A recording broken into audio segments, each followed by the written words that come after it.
नमस्कार मित्रों। आज फिर रामनवमी के शुभ अवसर पर आपका एक बड़ा चहेता टॉपिक लेकर के फिर हाजिर हुआ हूं। आप सबको रामनवमी की हार्दिक शुभकामनाएं।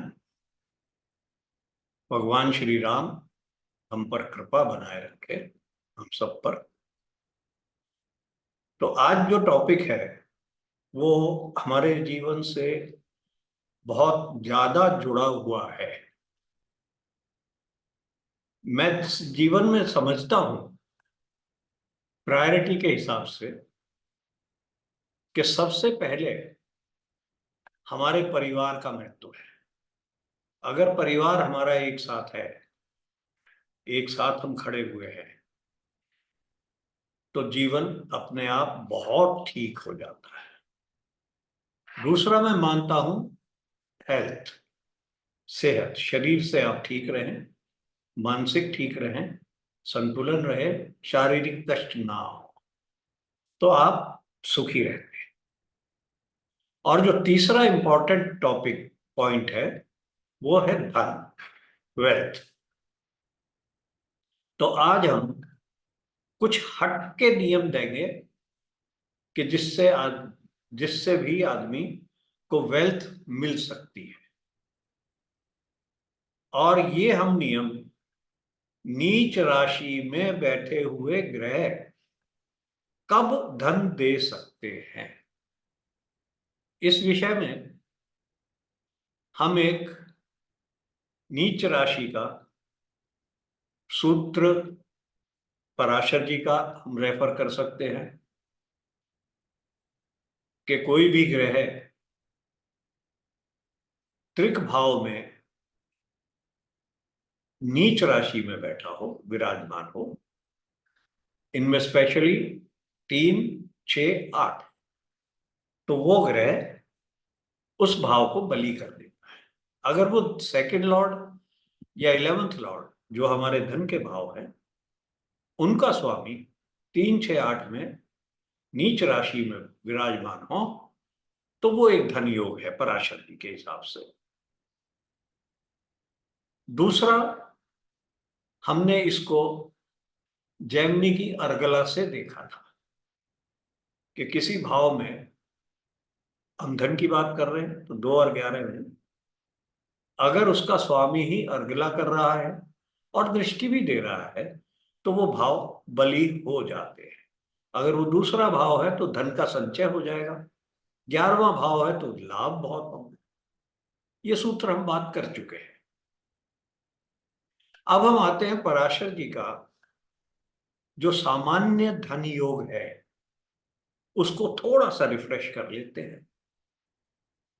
पराशर जी ने कहा है कि दूसरा भाव और 11वां भाव, इनका संबंध जब त्रिकोण के भाव से हो जाता है तब वो धन योग बनता है। सेकंड लॉर्ड और ट्राइन लॉर्ड, 11वें का स्वामी 11th लॉर्ड और ट्राइन लॉर्ड, ये धन योग बनते हैं। और ये नॉर्मली हम देखते ढूंढते रहते हैं कि भाई धन है। देखिए, कोई भी व्यक्ति निर्धन जब तक बिल्कुल ही भगवान की कृपा नहीं है, तो भगवान रोटी तो सबको देता है। और धन की कितने पे वो व्यक्ति धनी होता है, कहां उसकी संतुष्टि आती है, वो व्यक्ति धनी है मेरी समझ से। परंतु हम ये आज देखने की कोशिश कर रहे हैं कि भाई धन कितना है। क्वांटिटी हम हिंदू लगन से भी देख सकते हैं, और एक ये सूत्र मैं आज आपको दे रहा हूं। और ये सूत्र ज्यादातर लोग कहते हैं कि भाई नीच का ग्रह हो गया, नीच राशि में है, तो ये तो कोई फल नहीं दे सकता, बड़ा अच्छा फल दे देते हैं। अब इसमें 2 सूत्र हैं। पहला सूत्र तो है कि जिस राशि में ग्रह नीच का विराजमान है, नीच राशि में विराजमान है, तो उसका डिस्पोजिटर, उस राशि का स्वामी, उस ग्रह को के साथ विराजमान, या उसका डिस्पोजिटर उस नीच राशि के ग्रह को दृष्ट कर रहा।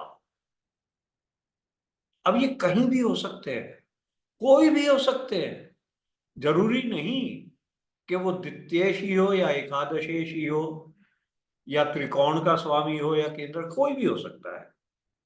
तो ये नीच राशि के ग्रह का एक बड़ा पावरफुल योग है। या उसका एक और इसका वो है कि जो नीच राशि का ग्रह है, यदि उसका डिस्पोजिटर उस नीच ग्रह से केंद्र में विराजमान हो। अब शास्त्रों में क्या लिखा है कि केंद्र में कोई ग्रह नीच राशि में हो और उसका डिस्पोजिटर भी केंद्र में, तब वो व्यक्ति धनी होता है। या मैं थोड़ी सी अमेंडमेंट कर रहा हूं, हम हमेशा कोशिश करते हैं ना अच्छे अच्छे फल देखें, तो मैं इसमें ये अमेंडमेंट भी कर देता हूं कि हो सकता है वो लगन से केंद्र में ना हो, परंतु जो नीच राशि का ग्रह है उससे केंद्र में। तो ये दो तीन रूल हो गए हमारे।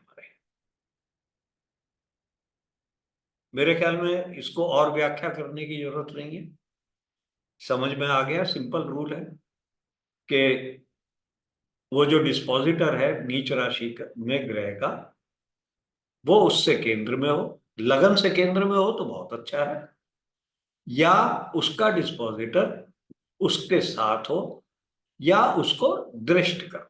ये हमारे रूल है भाई। तो अब हम करते हैं एक दो चार्ट पे, इसको देखने की कोशिश करते हैं।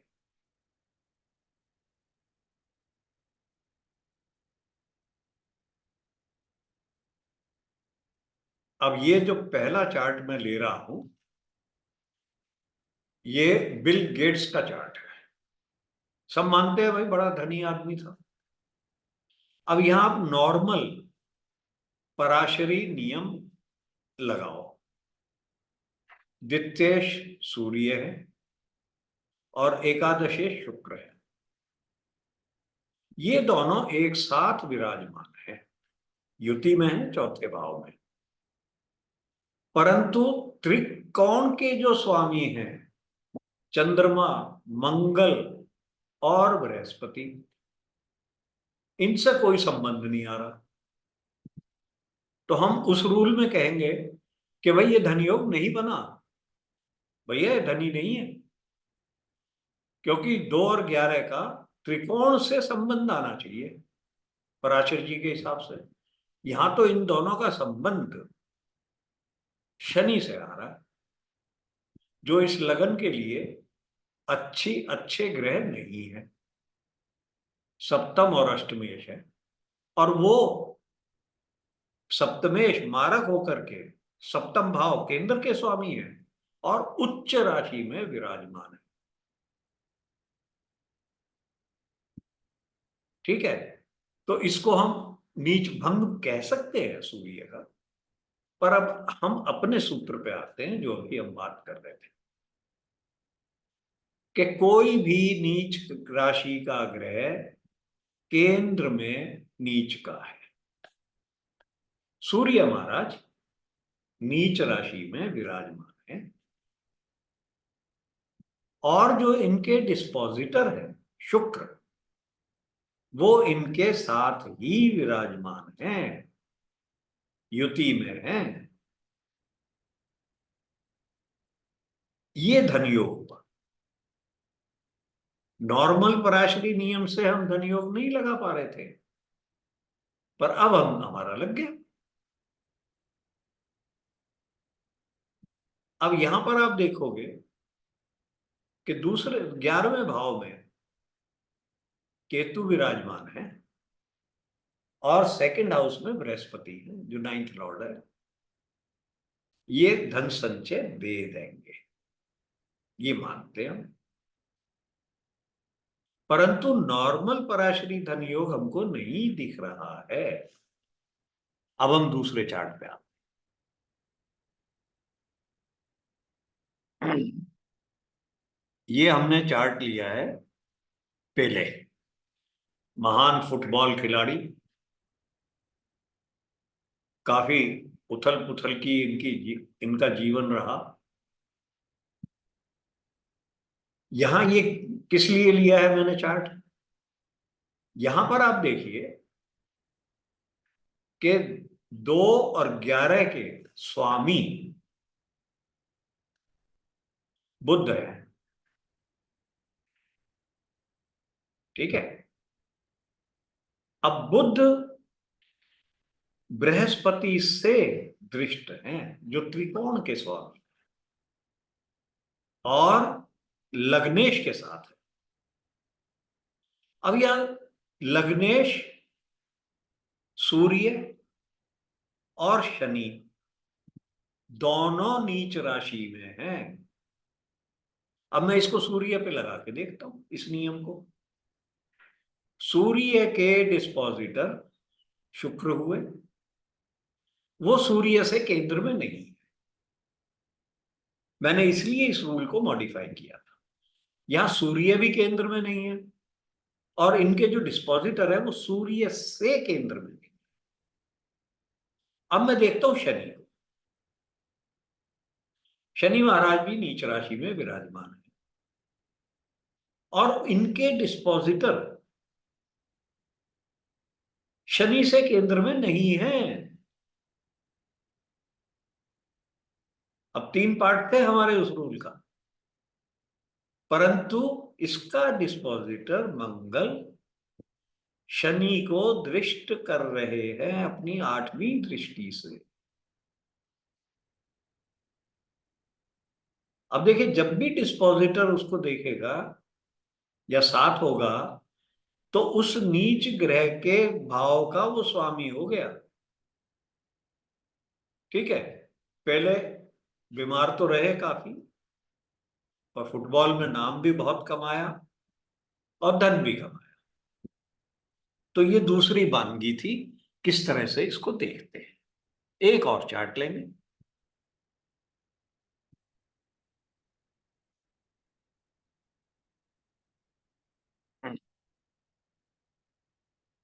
ये ब्रूस ली।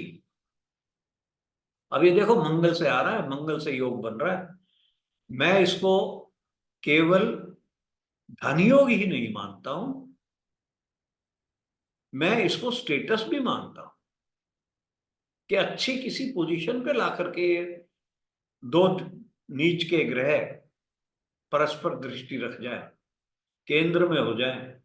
अब यहां देखो ब्रूस ली के उसमें, या फिर शनि अपनी नीच राशि मेष में विराजमान है। अब यहां से इनका जो डिस्पोजिटर है वो इनसे केंद्र में है, शनि से, और दृष्ट भी कर रहा है। अब यहां पर भी धन योग बन गया। यहां इनके नॉर्मल पराशरी धन योग भी है। आप ये देखो, 11वें भाव का स्वामी बुध है, सेकंड हाउस का दूसरे भाव का स्वामी बृहस्पति है। बृहस्पति केंद्र का भी स्वामी है या त्रिकोण का भी स्वामी है, और चंद्रमा भी त्रिकोण का स्वामी है, और मंगल भी त्रिकोण का स्वामी है। ये सारे 2, 11 और तीनों त्रिकोण एक दूसरे से दृष्टि संबंध बनाए हुए।